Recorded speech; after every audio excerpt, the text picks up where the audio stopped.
4 o'clock, we got Iowa State, who's 4-7, traveling to number 4 TCU, who's 11-0. TCU favored by 10 points on Fox. And I'm going to be honest, this is going to be the game of the day for all LSU fans, right? Like, as much as you would love Georgia Tech to upset Georgia if you're an LSU fan, doesn't seem realistic. This is going to be your last chance. This is going to be the game you're watching. This is your last chance at the playoffs, right? If TCU does not lose this one, your playoff hopes are gone. Goodbye, playoff hopes, if you're an LSU fan.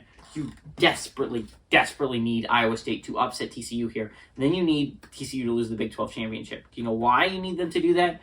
Because you need a spot in the playoffs. You need USC to lose in the Pac-12 championship. You need Clemson to lose in their championship game. You need TCU to be a 2-loss Big 12 loser.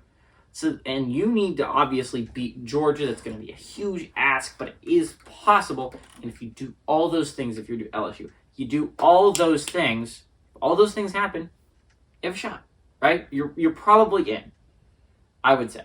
A 2-loss SEC champ, if everyone else's 2 losses, most likely gets in.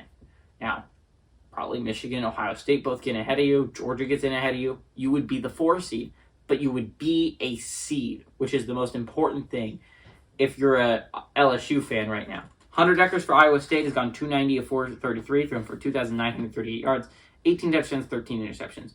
Jyrell Brock has had 99 carries for 445 yards and 3 touchdowns. Xavier Hutchinson through the air has had 105 catches for 1,160 yards and 6 touchdowns. Max Duggan has gone 204 of 308, thrown for 2,858 yards, 26 touchdowns, 3 interceptions.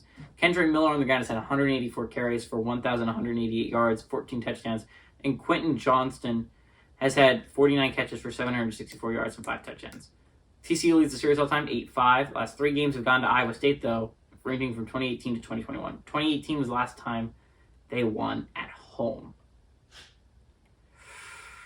I'm sorry, 2019 to 2020. 2018 was the last time at TCU went at home. Okay, so this is a game. I already explained to LSU why this game is going to be the most important game of the day if you're an LSU fan.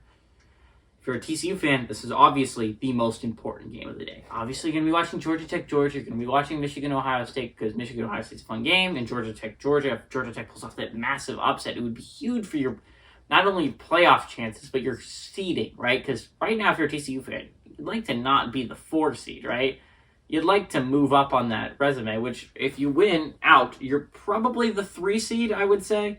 I would like to move up if I'm a TCU fan, as high as possible, in my opinion. But this is a huge game, not only for seeding, but your chances at the playoffs. You lose this one, you drop a bad game to Iowa State, suddenly you're in a bad situation. Suddenly there's an argument to be made for a 1-loss Clemson team ahead of you, a 1-loss USC team ahead of you, which they are going to get those arguments because they're Clemson and USC. TCU is obviously an unknown in the playoff picture. They're not going to get those favorable odds. It's a huge game for both these teams. Iowa State has a chance to be selected for a bowl game if they get to 5-7.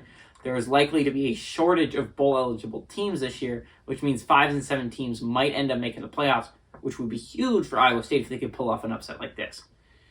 I think this is going to be a huge game. I think TCU's played some tight ones recently, but I do think Iowa State is probably the worst team in the conference. I expect TCU to run away with them. Give me TCU to win and cover at home.